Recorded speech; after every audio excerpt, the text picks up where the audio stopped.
MLA Bandaru మంత్రి బండారు అవుతారా? Doctor BR Ambedkar Konaseema జిల్లా కొత్తపేట రాజకీయాల్లో ఇదే ఇప్పుడు హాట్ టాపిక్. 4 సార్లు ఎమ్మెల్యేగా విజయం సాధించిన సీనియర్ నేత బండారు సత్యానందరావుకి ఈసారి మంత్రివర్గంలో చోటు దక్కుతుందా అనే చర్చలు జోరుగా సాగుతున్నాయి.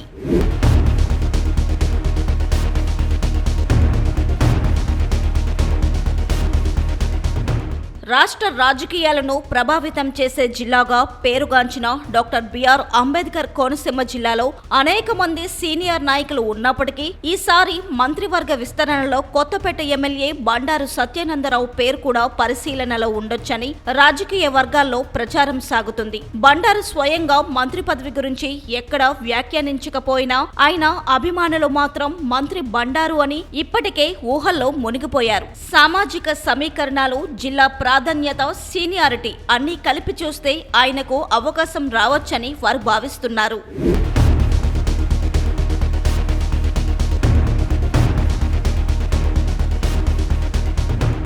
కొత్తపేట నియోజకవర్గంలో బండారు సత్యానందరావు రాజకీయ ప్రస్థానం దాదాపు 3 దశాబ్దాలకు పైగానే ఉంది. 1989లో తొలిసారి ఎన్నికల్లో పోటీ చేసిన ఆయన 1994లో తెలుగుదేశం పార్టీ తరపున విజయం సాధించి అసెంబ్లీలో అడుగుపెట్టారు. 1999లో మళ్లీ గెలిచి తన రాజకీయ బలాన్ని చాటుకున్నారు. 2004లో ఓటమి తరువాత రాజకీయంగా కీలక నిర్ణయం తీసుకున్న బండారు చిరంజీవి స్థాపించిన ప్రజారాజ్యం పార్టీలో చేరి 2009లో మూడోసారి ఎమ్మెల్యేగా గెలిచారు.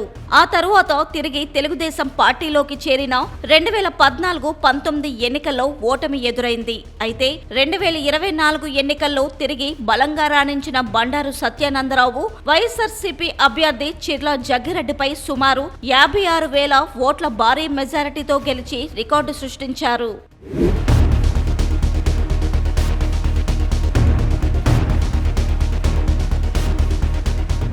కాపు సామాజిక వర్గానికి చెందిన బండారు సత్యానందరావు ఆ వర్గంలో బలమైన ప్రభావం కలిగిన నాయకుడిగా గుర్తింపు పొందారు. గత మంత్రివర్గ విస్తరణలో బీసీ వర్గానికి అవకాశం లభించిన నేపథ్యంలో ఈసారి కాపు వర్గానికి ప్రాధాన్యం ఇవ్వాలనే చర్చలు కూడా వినిపిస్తున్నాయి. అయితే ఆయన రాజకీయ ప్రస్థానంలో వివాదాలు కూడా లేకపోలేదు. గతంలో టీడీపీ వీడి ప్రజారాజ్యం పార్టీలో చేరిన విషయం అప్పుడప్పుడు రాజకీయ చర్చల్లో ప్రస్తావనకు వస్తుంది. ఇక నియోజకవర్గంలో సొంత పార్టీ కార్యకర్తల్లోనే కొంత అసంతృప్తి ఉందనే ప్రచారం కూడా వినిపిస్తుంది. పార్టీలో 2 వర్గాలు ఉన్నాయన్న చర్చలు, మిత్రపక్షమైన జనసేనలో కొంత వ్యతిరేకత ఉందన్న సమాచారం ఇవన్నీ కలిసి కొత్తపేట రాజకీయాలను మరింత ఉత్కంఠభరితంగా మార్చుతున్నాయి.